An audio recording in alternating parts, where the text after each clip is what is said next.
Kemacetan arus mudik di exit tol atau pintu keluar tol Brebes Timur bagai teror bagi para pemudik. Terjebak di ruas tol hingga berbelas-belas jam dirasakan sejumlah pemudik saat menuju kampung halaman untuk berlebaran. Lalu solusi apa yang disiapkan Kepala Korlantas Polri untuk menyiasati arus balik para pemudik dan bagaimana evaluasi seharusnya dilakukan untuk mencegah hal serupa terulang setiap tahun jelang Lebaran. Kami bahas ini bersama Ketua Forum Multimoda Masyarakat Transportasi Indonesia, Izul Warus. Selamat malam Pak Izul. Selamat malam, Mbak. Bersama kita juga sudah terhubung melalui satelit dengan Kepala Korps Lalu Lintas Irjen Agung Budi. Selamat malam Pak Agung. Selamat malam. Pak Agung, saat ini ada di Cikarang Utama ya Pak Agung. Bagaimana kondisinya di sana Pak? Betul, saya sekarang sedang di Cikarang Utama, memonitor saudara-saudara kita yang sedang mulai arus balik. Dari hasil pantauan saya, di Cikarang Utama, antrian kurang lebih dari pintu tol 2 km. 2 km. Jadi tentunya masih berjalan normal seperti pada saat weekend seperti biasa.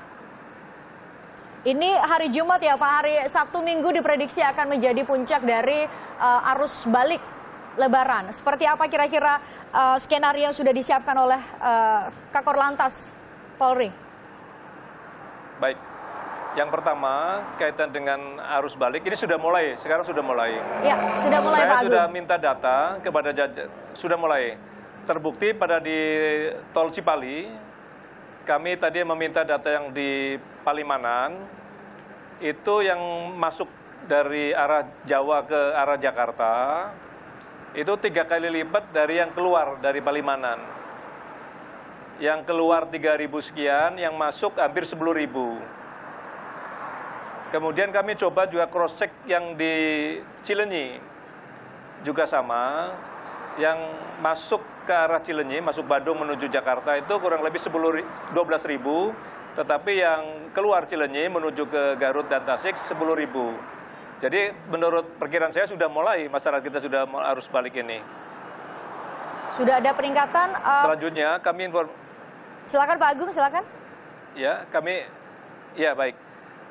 Kami pada saat hari raya kemarin mengevaluasi pelaksanaan arus mudik kemarin.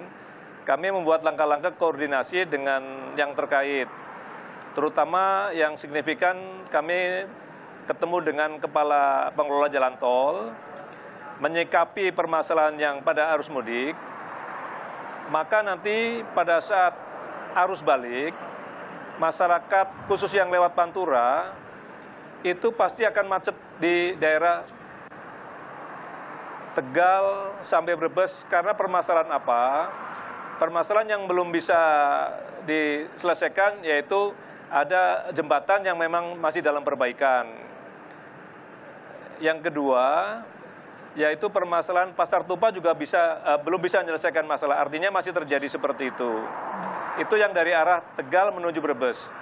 Kemudian yang dari arah Purwokerto, Bumiayu, Aji Bareng, Bumiayu menuju ke Brebes, itu terkendala selain jalannya memang cuma 2 lajur, ada 8 lintasan kereta api yang sebidang, yang hampir setiap 20 menit ditutup palangnya, pintunya ditutup. Masyarakat pasti di situ akan terkendala, artinya pasti akan terjadi kepadatan di sana. Kemudian nanti mendekati Brebes Timur, kita buat sistem 3-1. Jadi artinya fasilitas 3 lajur kita berikan kepada saudara-saudara kita yang baru pulang mudik atau yang sedang arus balik. Dan seluruhnya kita arahkan ke Brebes Timur. Jadi nanti di Brebes Timur, saya sudah koordinasi dengan Kepala Jalan Tol, akan menambah jumlah personil yang memberikan tiket di Brexit. Karena di sana tidak ada transaksi, yang ada memberikan kartu tol saja, jadi mudah. Kemudian arus yang dari Jakarta, kita stop tidak boleh keluar di Brebes Timur, tetapi kita berikan keluar lewat di Brebes Barat. Sehingga tidak ketemu nanti di Brebes Timur seperti kemarin. Crossingnya tidak ada, karena semua keluar lewat Brebes Barat, ketemu di Pantura saja. Sementara yang dari Pantura, yang dari Jawa Tengah, itu seluruhnya masuk ke Brebes Timur. Pak Agung bersama kami Kemudian juga. nanti, Ya, silakan Pak Agung. ya, Diteruskan dulu Pak Agung, silakan. ya, baik. Kemudian nanti akan bertemu nanti yang kepadatan berikutnya yaitu di Palimanan, di tol Palimanan. Karena apa? Karena nanti kan dari Pejagan juga masuk, kemudian dari Kanci juga masuk, ketemu di Palimanan. Oleh karena itu kami pada saat hari Lebaran ketemu dengan Kepala Pengelola Jalan Tol, minta semacam kalau di kepolisian ada kenal dengan diskresi kepolisian, yaitu untuk kepentingan umum kita bebaskan masyarakat kita tidak membayar tol apabila antrian sudah mencapai 5 km atau kalau di Palimanan sampai Plumbon. Dan itu sudah disetujui, disepakati. Itu pasti akan membantu masyarakat kita untuk mempercepat kendaraannya dan melancarkan. Pak Agung, bagaimana bisa lebih spesifik lagi, ya. Pak Agung, maaf, bisa lebih spesifik lagi kalau memang rekayasa atau skenario yang disiapkan salah satunya adalah tidak membayar tol. Seperti apa nanti konkretnya pada saat arus mudik atau arus balik sudah mulai? Ya, seperti sekarang saya contohkan, Mbak, sekarang anak buah saya di gerbang tol Cikarang Utama sudah kita hitung 5 km dari gate tol sampai mana, yaitu ketemu namanya Cibatu. Sekarang ada anggota kita yang lagi nunggu di sana. Begitu sudah antrian di Cikarang Utama sampai Cibatu, maka kan memberikan informasi kepada petugas kita yang ada di gate tol. Yang membuka tentu petugas dari tol. Nah, kemudian dibuka, ngalir, selesai, tutup lagi, maka ngantri lagi seperti berikutnya. Dan seterusnya seperti itu. Itu cara bertindak. Dan tadi pagi sudah dilatihkan kepada seluruh anggota untuk melaksanakan hal itu. Baik. Saya ke Pak Izul Waro dari Masyarakat Transportasi Indonesia.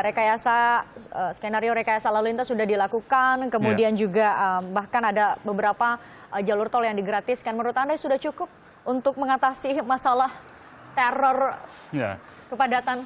Jadi memang kita harus prihatin ya dengan kondisi manajemen angkutan lebaran pada tahun ini yang memang cukup memprihatinkan dari sisi pelayanan waktu tempuh. Kalau dari sisi pelayanan misalkan jumlah kecelakaan memang kemarin disebutkan ada tren penurunan dan itu kita patut syukuri ya. Nah, untuk arus balik kali ini yang perlu hati-hati tentu saja adalah jangan sampai kemacetan yang dialami tadi terjadi lagi pada saat arus mudik kemarin terjadi pada saat arus balik. Ya kita harus apresiasi upaya-upaya yang dilakukan oleh sejumlah instansi baik itu dari kementerian maupun dari kepolisian untuk mengantisipasi kemacetan pada saat arus balik ini. Termasuk diantaranya tadi adalah menggratiskan tarif tol di pintu Cikarang Utama ya. Nah, yang perlu diperhatikan adalah jangan sampai fokus pada menyelesaikan kemacetan ini, sementara fokus pada mengantisipasi kecelakaan justru kendor gitu loh. Karena tren dari tahun ke tahun itu seringkali jumlah kecelakaan pada saat arus balik itu sedikit lebih tinggi daripada arus mudik. Karena memang ada kecenderungan masyarakat yang sudah melaksanakan kegiatan lebaran di kampung halaman itu cenderung lebih lelah ketika dia kembali ke pusat kota. Kondisi lebih lelah, capek, terus kemudian juga tensinya juga lebih tinggi karena harus tiba di kantor tepat waktu. Ini ada pressure yang lebih tinggi dan lebih lagi juga mungkin mereka juga sedikit kehabisan uang saku karena sudah digunakan pada saat di kampung halaman. Nah ini jangan sampai kumulasi dari permasalahan itu kemudian mengendurkan kewaspadaan para pengguna jalan ini sehingga berpotensi menimbulkan kelelahan di jalan dan berpotensi menimbulkan kecelakaan. Nah ini perlu juga tindakan preventif. Kita langsung tanyakan kepada Pak Agung. Pak Agung, tahun ini kita syukuri menurun ya Pak, beberapa persen setidaknya angka kecelakaan. Ini kata Pak Izul, Anda sudah dengar sendiri juga tadi bahwa biasanya justru saat arus balik tingkat kecelakaan justru akan semakin tinggi. Antisipasi dari Korlantas Polri seperti apa? Ya, jadi saya sependapat dengan Pak Izul bahwa kalau arus balik itu harus kita lebih atensi lagi penjagaannya. Karena tentu pengemudi pasti sudah mengalami kelelahan. Oleh karena itu, langkah-langkah yang sudah kami lakukan, terutama berdasarkan data, kendaraan sepeda motor itu masih menjadi yang menurut kami cukup tinggi yang mengalami kecelakaan. Walaupun dibanding tahun kemarin sudah terjadi penurunan, tapi kami tetap masih prihatin karena itu masih tinggi kalau kita bicara jumlah orang yang meninggal. Oleh karena itu, tadi kami sudah instruksikan kepada seluruh jajaran khusus yang jalur sepeda motor, kita menggelar namanya pos checkpoint. Kita paksakan, tanda kutip, quote and quote, yang sepeda motor masuk ke checkpoint untuk apa? Untuk kita berhentikan sejenak. Paling tidak untuk turun. Paling tidak kita berikan saran, mungkin mau ke toilet silakan. Mungkin waktunya sholat ya lebih baik bersolat dulu. Dengan demikian maka peredaran darah yang bersangkutan juga lancar lagi. Jangan dipaksakan karena menunggu waktu supaya cepat sampai sehingga tidak ada berhenti sama sekali. Itu sangat membahayakan diri sendiri maupun orang lain. Itu yang sedang kita instruksikan kepada jajaran supaya mau memaksakan kendaraan yang roda 2 masuk ke checkpoint, hentikan sejenak, berikan fasilitas yang ada, kemudian lanjutkan perjalanan. Mudah-mudahan masyarakat kita juga mematuhi imbauan petugas nanti di lapangan. Pak Agung, saya ingin mengkonfirmasi, checkpoint yang Anda maksud adalah bukan hanya rest area atau tempat untuk beristirahat di jalur tol ya Pak? Sudah disediakan checkpoint lain ya begitu ya? Karena memang kalau kita tahu bahwa rest area di sepanjang tol setidaknya menuju Jawa jumlahnya tidak memadai, belum ada di setiap titik begitu. Baik, saya tambahkan Pak ya. Saya tambahkan khusus untuk yang di rest area di Cipali, betul saya sudah cek langsung ke sana. Fasilitasnya tidak seperti yang di rest area Jagorawi, Purbalingga, jauh. Karena mungkin tol masih baru sehingga belum maksimal fasilitasnya. Hasil pendataan kami bahwa masyarakat salah satu keluhannya adalah belum adanya SPBU di rest area tersebut. Makanya kemarin pada saat dari Raya kemarin saya datangi Pertamina, ketemu untuk meeting hal itu dan sudah disepakati mulai hari ini sudah ada SPBU Pertamina yang bersifat mobile di rest area Cipali. Itu untuk membantu masyarakat kita apabila memang kebetulan sudah habis BBM-nya bisa menambah di rest area tersebut.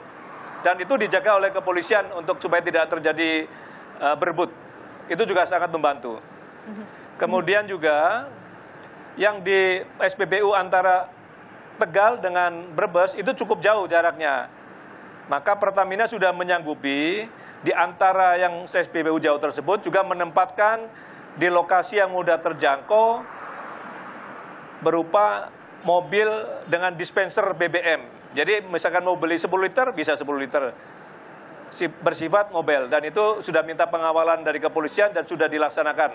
Mudah-mudahan besok pada saat arus balik bisa membantu masyarakat pada saat mengalami ketersediaan terbatasnya BBM tadi, mungkin itu. Baik, Adi, arus mudik sudah lewat, kemudian Sabtu Minggu ini diprediksi akan menjadi puncak dari arus balik. Kira-kira seperti apa evaluasi dari Korlantas Polri sendiri? Nanti akan saya tanyakan.